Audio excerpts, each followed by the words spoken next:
오늘 본문은 시편 104편 말씀입니다. 시편 103편의 시작과 마지막에 나타나 있는 바와 같이 내 영혼아 여호와를 찬양하여라 하는 내용이 시편 104편 시작과 마지막에 동일하게 반복되어 있습니다. 이런 이유로 인해서 103편의 저자인 다윗이 그 표제어에 기록되어 있는데 104편 역시도 그렇지 않은가 하는 그런 의견이 있긴 하지만 104편에는 표제어가 없습니다. 문체와 표현 방식의 이질성으로 보아 일반적으로 다윗의 저작이 아닐 것이다라는 의견이 조금 더 우세합니다. 그러므로 본문은 표제어가 없는 바와 같이 34편의 표제어가 없는 시 중에 하나다라고만 이해하시면 좋겠습니다. 본문의 내용은 하나님을 찬양할 이유에 대해서 창조주 하나님의 면모를 소개하고 있습니다.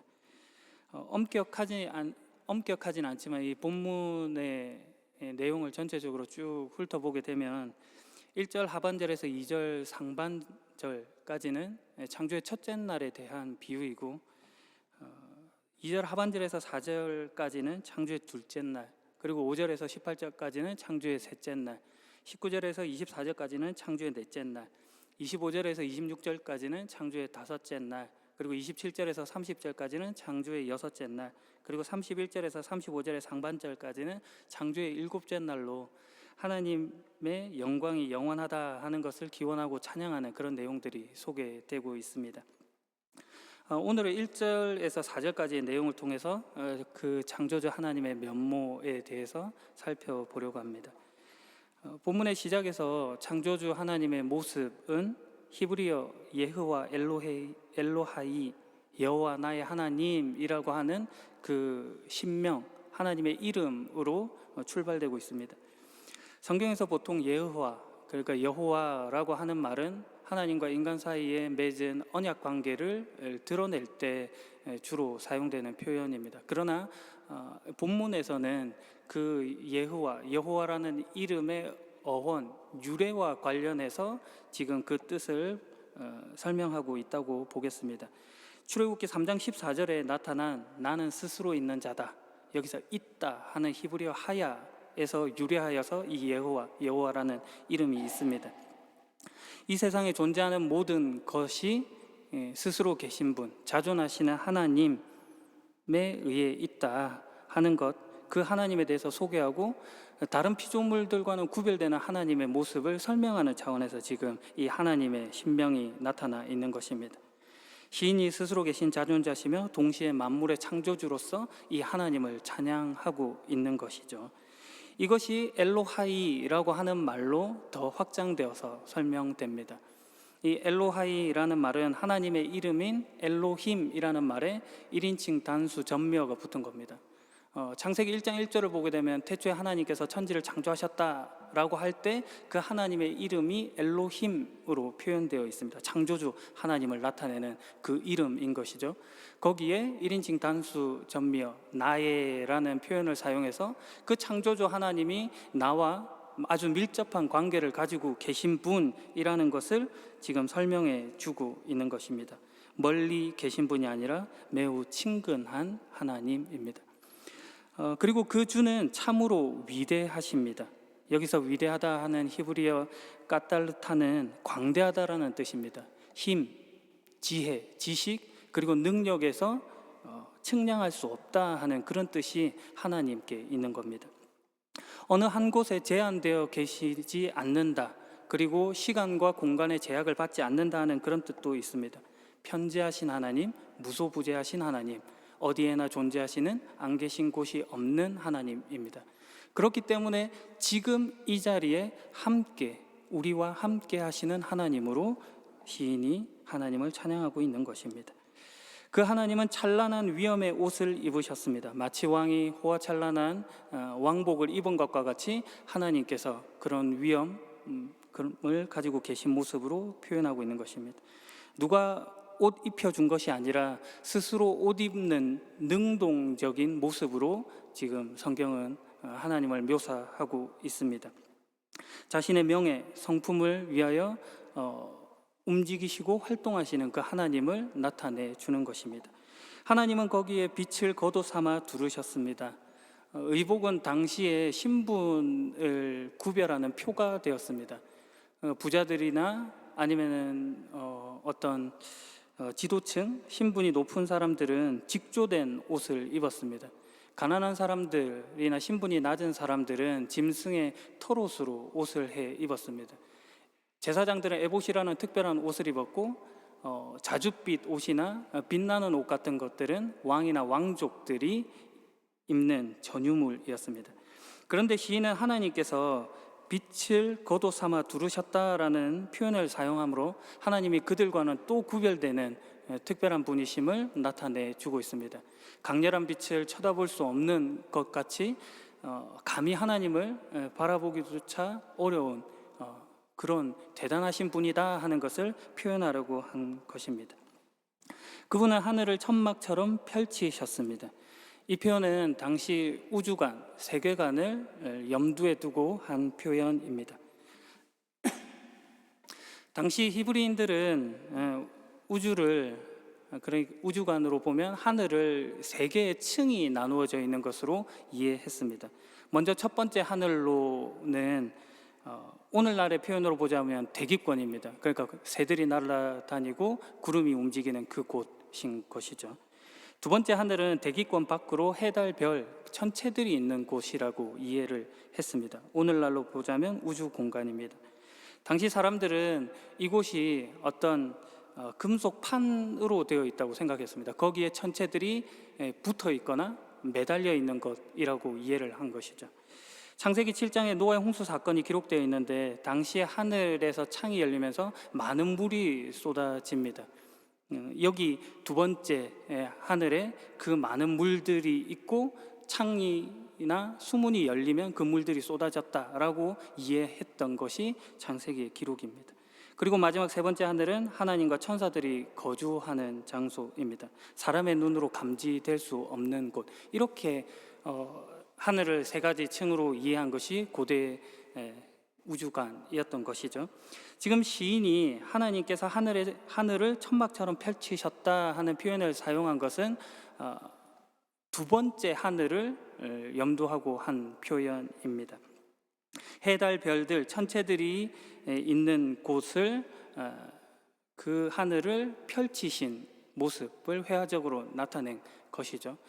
고대 사람들에게 있어서 해, 달, 별은 어떤 신적 숭배의 대상이 되었는데 하나님께서 마치 천막을 펼치시듯이 그 두 번째 하늘을 펼치시는 모습을 통하여서 그것들이 하나님의 손에 의해서 조성되고 만들어진 것이다 하는 것을 지금 시인이 표현해 주고 있는 것이죠. 우주 만물의 주관자가 되시는 하나님의 모습입니다. 하나님은 물 위에 궁궐을 지으셨습니다. 이 역시 우주관이 반영된 표현입니다. 두 번째 하늘에 있는 물을 지칭하는 것이죠. 그 위에 하나님께서 누각의 들보를 올리시고 궁궐을 지으십니다. 그래서 자기 처소를 삼으시는 것이죠. 이를 통하여 물 위에 있는 하나님과 물 아래에 있는 인간을 구분 짓고 있습니다. 하나님의 위치와 인간의 위치가 얼마나 다른 것인가를 상기시켜 주는 것이죠.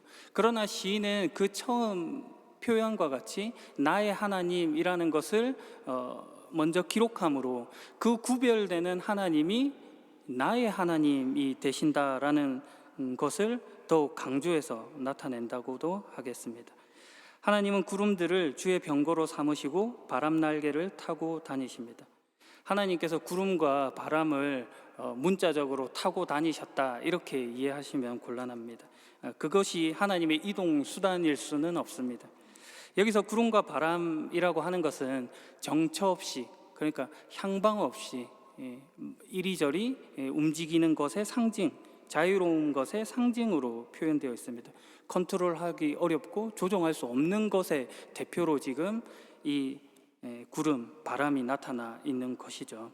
그것을 하나님께서 병거 삼으시고 타고 다니신다라는 표현을 사용하여서 그것들을 조종하실 수 있는 분, 통제하시는 분으로 지금 하나님을 설명하고 있는 겁니다. 그 내용이 4절에서도 바람을 심부름꾼으로 삼으시고 불꽃을 주의 종으로 사용하십니다라는 표현에 거듭 반복해서 사용되는 거죠. 바람, 불꽃 이런 것들 역시도 통제하기 어려운 것이나 하나님께서 이것을 통제하시는 분으로 설명되는 것입니다. 자연 현상의 배후에 하나님의 일하심이 있다 하는 것이 오늘 시인이 하고 싶은 말입니다. 이것을 신학적이고 철학적인 용어로 표현해 본다면 이신론 그리고 유신론이라고 말할 수 있겠습니다. 그 대립이 있는 것이죠. 이신론이라고 하는 것은 하나님이 우주를 창조하셨지만 그 이후에는 자연 법칙에 따라서 이 우주가 자율적으로 작동한다고 믿는 관점입니다. 17세기, 18세기 계몽주의가 발달하면서 그리고 당시 과학의 발견 그리고 합리주의적인 사상과 더불어서 크게 유행을 했습니다. 신을 초월적인 존재로 인정한다고 하지만 그 신은 합리적인 우주를 계획하고 그리고 자연의 법칙을 설계한 이후에는 전혀 관여하지 않는다라고 하는 입장이 바로 이 이신론입니다. 우주를 시계처럼 만들고 그 시계가 스스로 움직이도록 한 것이죠. 그러니 이 법칙 속에서 우주는 매우 질서 있고 예측 가능하고 자율적입니다. 매우 흥미롭고 좋게 들릴 수도 있겠지만 여기에는 더 이상 하나님의 기적이나 초자연적인 그런 사건은 개입되지 않는다는 것을 의미하기도 합니다. 자연과 인간의 역사에 특별히 간섭하지 않는다 하는 것이 핵심으로 있는 것이죠. 그런 맥락에서 이신론자들은 기적을 부정하고 모든 자연 현상을 과학으로 합리적인 법칙으로 설명하려고 합니다. 이에 반해서 전통적인 유신론은 하나님이 우주를 창조한 뒤에도 지속적으로 간섭하시고 개입한다고 믿습니다. 인간과 자연의 삶에 적극적으로 개입하시고 인격적으로 관계 맺음을 하시는 것이 하나님이라고 생각하는 것입니다. 신은 자연 법칙을 넘어서 인간과 직접적인 관계를 맺으며 기적과 섭리를 보이십니다. 이것이 왜 중요하냐면 이신론자들은 더 이상 신을 필요로 하지 않기 때문에 기도나 예배가 필요 없다고 생각합니다. 왜냐하면 자율적으로 움직이고 신의 역할은 축소되어 있기 때문입니다. 그러나 유신론자들은 적극적인 신과의 교감을 이루고 관계 맺음을 위해 기도와 예배에 힘쓰는 것입니다. 하나님은 우주를 초월한 존재이지만 동시에 우주와 자연에 내재하여 있습니다. 그분의 존재와 활동이 세상과 밀접하게 연관되어 있는 것이죠. 물리적 세계 한계를 넘어서시지만 그 세계 속으로 침투하여 들어오시는 분이 하나님인 것입니다. 단순히 추상적인 어떤 힘이 아니라 인간과 관계를 맺으시는 하나님, 그러니 우리가 하나님과 교제 나누는 다양한 방식들이 중요하게 남아 있는 것입니다. 필요에 따라 기적을 통해 개입하시고 길을 만드시는 분이십니다. 예수 그리스도의 부활 그리고 죽은 자의 부활, 이런 놀라운 일들이 일어날 수 있는 것이죠. 더불어 하나님은 단순히 자연만 다스리는 것이 아니라 인간의 도덕적 질서까지도 다스리십니다. 인간의 도덕, 윤리적인 행동은 하나님의 뜻과 지침에 따라 평가받습니다. 하나님의 법에 따라 심판이 있는 것입니다. 하나님의 도덕적 권위가, 정의가 인간의 윤리와 삶에 중요한 역할을 하는 것입니다. 그런 관점에서 세상은 목적 없이 우연의 창조물이 아닙니다. 하나님의 의도와 계획 속에 있는 것이죠. 자연과 우주가 그 하나님의 영광과 질서를 표현하는 도구로 있는 것입니다. 하나님께서 자연과 그 속에 법칙을 두시지만 그것을 넘어서도 활동하는 분이시다가 이 유신론의 핵심입니다. 오늘 본문의 시인은 두말할 것 없이 전통적 유신론자입니다. 세계를 창조하신 분으로 하나님을 인정하고 그 창조주가 나의 하나님이다라고 고백을 하고 있는 것입니다. 인간과 관계 맺음을 하시는 하나님, 그분은 빛을 만드시고 구름을 만드시고 바람을 만드시고 불꽃을 만드신 후에도 그것을 통제하시며 그것으로 일하시는 하나님이십니다. 신이 바로 그 하나님을 찬양하고 있는 것이죠. 우리는 이것을 섭리라는 다른 말로 표현할 수 있습니다. 섭리하시는 하나님. 섭리, 포제훈이라는 말은 보전한다, 통치한다, 인도한다 라는 뜻이 있는 그런 말입니다. 하나님께서 그분이 창조하신 모든 것을 보존하고 유지시키십니다. 자연의 질서와 인류의 생명을 유지하시는 것이 하나님의 활동인 것이죠. 모든 사건과 상황을 통제하시고 다스리십니다. 좋은 길로 인도하시죠. 마태복음 6장 26절 말씀에 하늘에 있는 새를 보아라. 새는 심지도 않고 거두지도 않고 창고에 쌓아두지도 않는다. 그러나 하늘에 계신 너희 아버지께서 새들을 먹이신다라고 말합니다. 마태복음 6장 28절 말씀에는 들에 피는 백합꽃이 어떻게 자라는가 생각해 보아라. 백합은 수고도 하지 않고 옷감을 짜지도 않는다 라고 말합니다. 마태복음 10장 29절 말씀에서는 참새 2마리가 동전 1개에 팔리지 않느냐. 그러나 너희 아버지가 아니고서는 한 마리도 땅에 떨어질 수 없다라고 말합니다.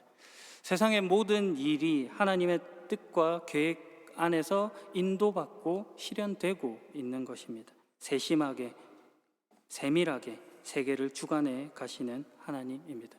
오늘 시인이 그것을, 자연을 통해서 그것을 볼 수 있는 영적 안목이 있었던 것입니다.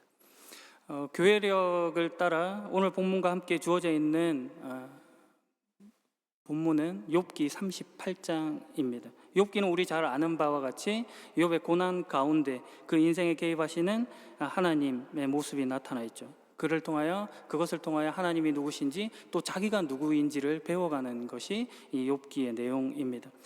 욥기 38장에는 그 교훈을 창조라는 이야기로 설명해 주고 있습니다. 내가 땅에 기초를 세울 때 너는 도대체 어디에 있었느냐? 바닷물이 태를 열고 나오는 아기처럼 넘쳐 흐를 때 바다가 넘치지 못하도록 한계를 정해 놓은 자가 누구냐?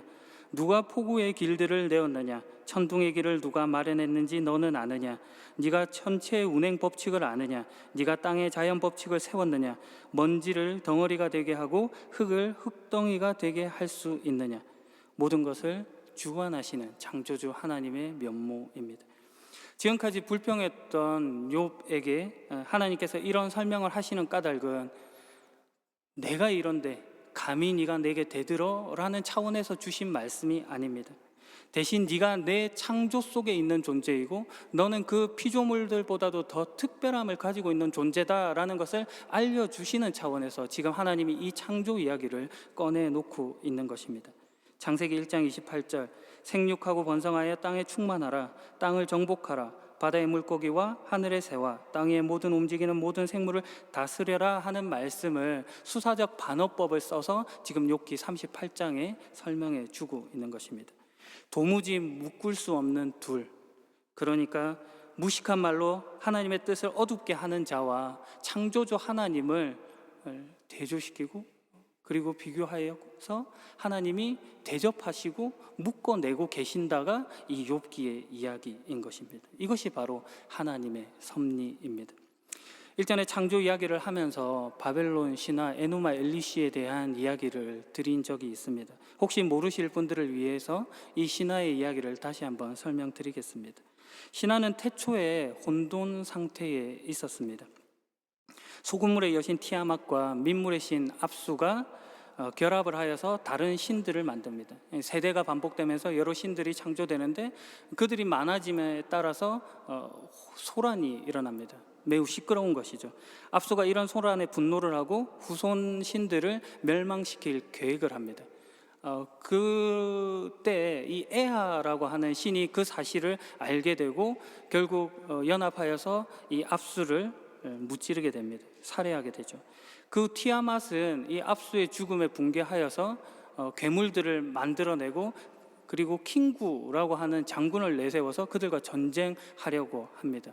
이 신들의 연합은 에아의 아들이었던 마르둑을 앞세워서 그 킹구와 괴물들과 싸웁니다. 그리고 마르둑이 승리하게 되는 것이죠. 이것이 바벨론 건국 신화의 이야기입니다. 마르둑은 티아mat을 반으로 잘라서 하늘을 만들고 나머지 반쪽은 땅을 만듭니다. 그리고 킹구의 피와 흙을 이겨서 사람을 창조합니다. 이때 인간은 신들을 대신해 노동하고 제사와 예배를 통해 신들을 섬기는 존재로 만들어집니다. 인간이 신을 섬기며 살아야 하는 이유와 바벨론의 신앙 체계의 그 기원을 설명하는 그런 내용입니다. 창세기와 비교해 본다면 혼돈에서 질서를 만들어낸다라고 하는 이 중요한 창조 개념을 설명한다는 점에서 공통점을 가지고 있습니다. 그리고 신이 주도적인 역할을 하고 그리고 인간을 만들어내는 모습 같은 것들이 유사하게 표현되어 있죠. 그러나 분명 창세기의 창조 이야기는 이 바벨론 신화인 에누마 엘리시와는 다릅니다. 다신론을 주장하는 바벨론 신화와 달리 성경은 줄기차게 유일하신 하나님, 한 분 하나님을 설명합니다. 피비린내 나는 창조 과정이 아니라 말씀만으로 세상을 창조하신 하나님에 대해서 성경은 이야기합니다. 인간의 창조 목적도 다르죠. 신을 수발을 들기 위해 만들어졌던 에누마 엘리시의 이야기와 다르게 하나님은 우리에게 하나님의 형상으로 창조하시고 그리고 하나님의 동반자를 삼으셨다라고 하는 그런 차이를 보이는 것입니다. 하나님의 창조 기사가 가지는 특징적 모습입니다. 욥기를 통하여 그런 인간의 모습을 이야기해 주시는 것이죠. 오늘 본문이 되는 시편 104편의 내용과 비교해 보자면 에누마 엘리시는 자연물을 빗대어서 신을 묘사하는 것에 반하여 오늘 본문에 소개된 하나님은 그 자연물을 통제하시고 통치하시는 하나님으로 묘사되고 있습니다. 하나님은 모든 것을 창조하신 후에 그 세계를 주관하시는 분으로 지금 성경이 말하고 있는 것이죠. 그 섭리하심이 단순히 창조의 한 순간으로 그치지 않고 오늘날 우리에게까지 이어지고 있는 것입니다. 지속됩니다. 우리가 이 사실을 잊지 말아야 하는 것이죠. 그런데도 우리는 늘 불만입니다. 그런 하나님께서 왜 우리를 외면하고 계신 것인가 하는 물음이 끊이지 않기 때문입니다. 그러나 성경은 단호히 말합니다. 그렇지 않다. 로마서 8장 32절 말씀, 자기 아들까지도 아끼지 않고 우리 모두를 위해 내어주신 분께서 그 아들과 함께 우리에게 모든 것을 은혜로 주지 않으시겠습니까? 마태복음 7장 9절에서 11절 말씀, 아들이 빵을 달라고 하는데 너희 중에서 누가 돌을 주겠느냐? 아들이 생선을 달라고 하는데 누가 뱀을 주겠느냐? 비록 너희가 나쁜 사람이라 할지라도 자녀에게 좋은 것을 주려고 하는데 하물며 하늘에 계신 너희 아버지께서 구하는 사람에게 좋은 것을 주시지 않겠느냐? 우리 하나님은 선하신 하나님이십니다. 사랑의 하나님이십니다. 섭리하시는 하나님이십니다. 신비로운 분이십니다. 그러니 그 하나님의 계획과 뜻에 순종하고 하나님을 바라보는 우리가 되어야 할 것입니다. 마지막 이야기로 설교를 마무리할까 합니다. 설교나 강연을 통해서 많이 들어보신 예화일 것 같습니다. 독수리가 그 새끼를 훈육하는 법에 관한 이야기입니다. 독수리는 독수리 새끼가 이렇게 일정 기간 성장을 하게 되면 그 새끼를 둥지에서 떨어뜨려서 날아오르도록 만듭니다. 이때 새끼는 겁에 질려서 땅으로 곤두박질 치지만 어미 독수리는 그 새끼를 주시하고 있다가 떨어질 즈음 그를 다시 낚아채는 그런 행위를 반복합니다. 그 반복된 훈련 끝에 새끼 독수리는 결국 자기 날개로 하늘을 날 수 있는 그런 모습을 보입니다. 하나님께서 우리를 대접하시는 방식이기도 합니다. 자신의 날개로 하늘을 나는 방법. 어느 순간도 하나님께서 우리를 외면하신 순간이 없습니다. 그분의 시선이 우리에게서 벗어난 적이 없습니다. 하나님은 눈동자같이 여러분을 지키십니다. 따뜻한 사랑과 한없는 은혜로 여러분을 인도하십니다. 그러니 용기를 가지시고 걸으시고 뛰어도 보시고 독수리처럼 날아올라도 보시는 복된 인생이길 예수 그리스도 이름으로 축복합니다. 기도하겠습니다. 섭리하신 아버지 하나님, 당신의 뜻을 몰라 방황했던 지난 날을 돌아보고 하나님의 인도 안에 걷는 인생임을 확인하며 살아가겠습니다. 내팽개쳐져 있는 그런 인생이 아니라 하나님의 돌봄 속에 안전한 인생임을 확인하겠습니다. 더 강력하게 역사해 주시고 그 세밀한 음성으로 말씀하여 주옵소서. 오늘도 우리를 위해 자기를 내어주신 예수 그리스도의 이름으로 기도합니다. 아멘.